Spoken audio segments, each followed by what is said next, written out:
बातें छोड़ो, सीरियसली यार।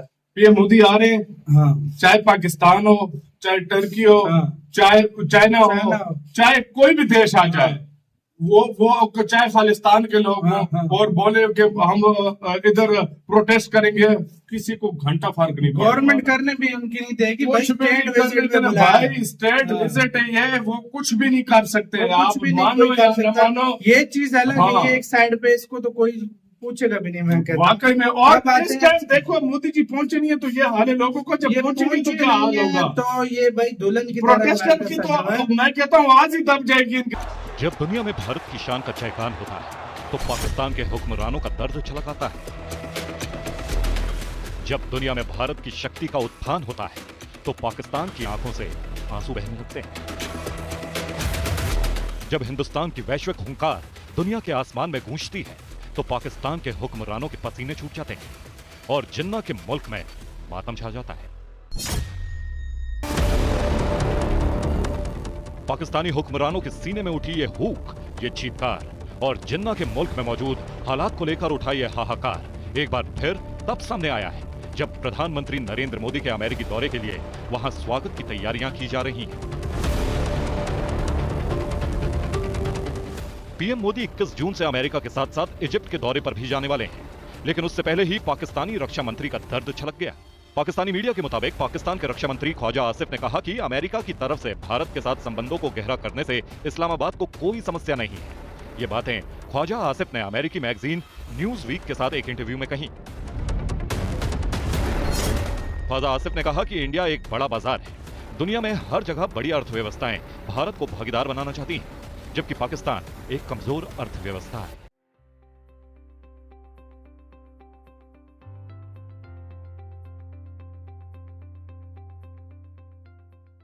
कहा कि अगर भारत स्टेटस पुराना दे देगा कश्मीर का तो भारत के साथ बामी ताल्लुकात बहुत बढ़ जाएंगे। और मैं भारत गया, ये पाकिस्तान की तरफ से सिग्नल था कि भारत के साथ बामी ताल्लुकात बेहतर करना चाहते हैं। लेकिन सर अगर हम इस चीज को थोड़ा सा साइड रख के देखें, जैसे ही बिलावल भुट्टो गए थे इंडिया के अंदर, तो उससे पहले उन्होंने कहा इंटरनेशनल पे कहा जाके कि बुचर ऑफ गुजरात। तो सर मुझे ये बताइएगा कि इस तरह से कैसे रिलेशनशिप बिल्ड होंगे, एक तरफ नेगेटिविटी और दूसरी तरफ पॉजिटिविटी।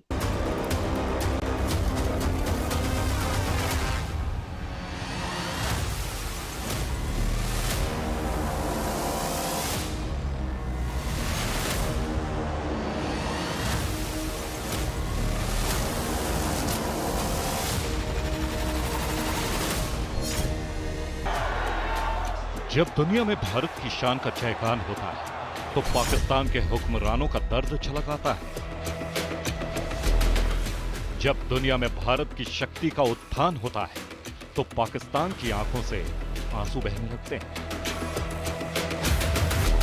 जब हिंदुस्तान की वैश्विक हुंकार दुनिया के आसमान में गूंजती है तो पाकिस्तान के हुक्मरानों के पसीने छूट जाते हैं और जिन्ना के मुल्क में मातम छा जाता है। मुझे चीज भारतीय को क्या अच्छी लगती है, वहाँ पर बिजनेस उनके सेट है, वाकई में वहाँ पर उनकी सब देशभक्ति तो अमीर है है। यार। उनके पास हालांकि इतना होता है कि जब आप किसी और देश की नेशनलिटी लेते हो तो भारतीय नेशनलिटी आपको नहीं रहती ना, नहीं रहती। लेकिन उसके बावजूद वो अपना तिरंगा लेकर तिरंगा लेकर फिर पूरा नाच टाइम रहे हैं। स्क्वायर भरा हुआ बना हुआ है, है। नाच रहे हैं, सारा कुछ कर रहे हैं और ये तो शुरुआत है। मैं वो इमेजिन कर रहा हूँ कि जब वो एयरपोर्ट पर उतरेंगे और फिर जब वो लोग मिलने आएंगे और फिर जो प्रोटोकॉल अमेरिका की तरफ से दिया जाएगा वो देखने लायक होगा। वो प्रोटोकॉल देखने लायक होगा, आप मानो या ना मानो। वो पूरी दुनिया हैरान हो जाएगी इस दफा देखकर। अभी से ही वो कह रहे हैं झंडे शंडे लगना स्टार्ट हो गए, उधर सारे झंडे लग गए, दुल्हन की तरह सज गया भाई, मोदी जी जाएंगे को सजा दिया गया और लोग बेसब्री से वेट कर रहे और हैं। मोदी जी की टीम पहुंचने वाली है शायद, मतलब वो पहले हाँ, जाहिर वो बात है पहुंचने वाली है। वो सारे उधर हाँ। इंतजामात करती है, फिर पीएम आएंगे और हाँ। क्या स्वागत होगा ये तो हम देखेंगे भाई। सीरियसली क्या भव्य स्वागत किस्म का स्वागत होने वाला है, भव्य किस्म का। भव्य। अच्छा मान लीजिए हमारा पाकिस्तान से संबंध नहीं ठीक होता तो क्या हो जाएगा? नहीं चाहिए हमें नहीं चाहिए पाकिस्तान से कोई भी फ्रेंडशिप। क्या हो जाएगा इससे? हमारी तो समझ में नहीं आता। आपसे ट्रेड में हमें फायदा नहीं, आपसे जो फ्रेंडशिप होगी आपका ये शर्त है कि हम टेररिज्म बंद कर देंगे, हम आतंकवादी नहीं भेजेंगे। हम अपने यहाँ के लोगों को और फंडामेंटलिस्ट नहीं बनाएंगे, हम अपने यहाँ के लोगों को और भारत के लिए क्या नाम है हिंसा और भारत के लिए नफरत की बातें नहीं पढ़ाएंगे। पढ़ाइए, आप और पढ़ाइए, आप जितना पढ़ा सकते हैं पढ़ा दीजिए। आप भारत को, भारत की सभ्यता को, भारत से उत्पन्न सारे धर्मों को, सारे फिलोसफीज को आप बताइए कि ये घटिया है, उससे क्या हो जाएगा। कश्मीर 370 अब अगर कोई सरकार आ भी चाहे तो वो नहीं ला सकती वापस, रिवोल्ट हो जाएगा। भारत कश्मीर, अब देखिए भारत के जैसे आप मुसलमान बनी हैं तो आपको ना सीरिया के मुसलमान से प्यार है, पैलेस्टाइन के मुसलमान से प्यार है, आपको अजरबैजान के मुसलमान से प्यार है, ठीक है ना? क्यों? क्योंकि आपका एक कनेक्शन है। वो कनेक्शन क्या है कि ला इलाहा इल्लल्लाह, कोई भी पढ़ दिया वो मुसलमान बन गया, एक कौम के नजर में आ गया। हमारी जो है पहचान वो हमारी मिट्टी है। जो भी भारत में एक बार जन्म ले लिया, भारत की उस मिट्टी में, वो हमारा हो गया, भारतीय हो गया। तो अब मेरा तेरा संबंध क्या? तू भी भारतीय, मैं भी भारतीय, तू भी भारत की संतति, मैं भी भारत की संतति। तो वो फिर अब हमसे कोई छीने, ये हमें पसंद नहीं आता। तो बात वही है कि भारत को टुकड़े करने की प्रयास दोबारा नहीं हम सहेंगे। एक बार हमने सह लिया, उसका रीजन ये था कि आप हमारे अपने थे। अब हमारे अपने सगे भाई ने मुझसे कहा कि घर का बंटवारा कर दो। ठीक है भाई, आपका हक था, आप ले गए, क्योंकि हमने मुगलों को अपनी जमीन नहीं दी, हमने तुर्कों को अपनी जमीन नहीं दी, हमने अरबों को अपनी जमीन नहीं दी, हम खुद से हार गए। हमारे लोगों ने जब अपने आप को बदल लिया, उन्होंने कहा कि हम अपना आपको नहीं मानते कि हम आप में से हैं, तो हमें मजबूरी हो गई, क्योंकि हम अपने लोगों से तो नहीं लड़ सकते थे। तो हमने दे दिया, घर का बंटवारा कर दिया, पर अब नहीं। अब भारत की 1 इंच भूमि का बंटवारा नहीं होगा।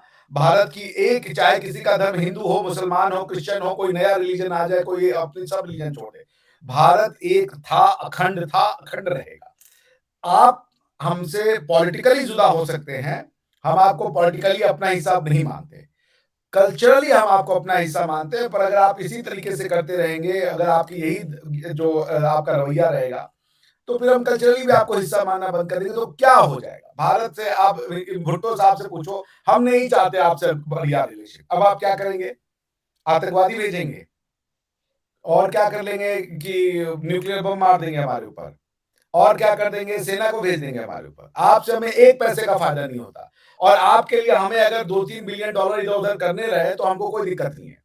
2-3 बिलियन डॉलर आपके नाम पे हम लगा देंगे कि हमें और अच्छी वहां पे साइंस एंड टेक्नोलॉजी ला करके वहां पे जो आतंकवादी आएंगे उनको मारने के लिए हमें अपनी साजो सामान खरीदना है, कोई फर्क नहीं पड़ता हमें। और भारत में 1 करोड़ 40 लाख, 1 अरब 40 करोड़ बच्चे हैं। भारत वहां पे कुर्बान होने के लिए 5-6 करोड़, हमें, मुझे भी कुर्बान होना हो तो कोई फर्क नहीं, हम भी चले जाएंगे। किसी आतंकवादी ने मारना है, मेरे को आगे गोली मार ले, बात खत्म हो जाएगी, लेकिन भारत की भूमि को हम नहीं टूटने देंगे। तो जरा बोल लीजिए बिलावल साहब से कि नहीं करते हम, आर्टिकल 370 का रिवीजन नहीं होगा। अब क्या होगा, अब आगे बताएं वो।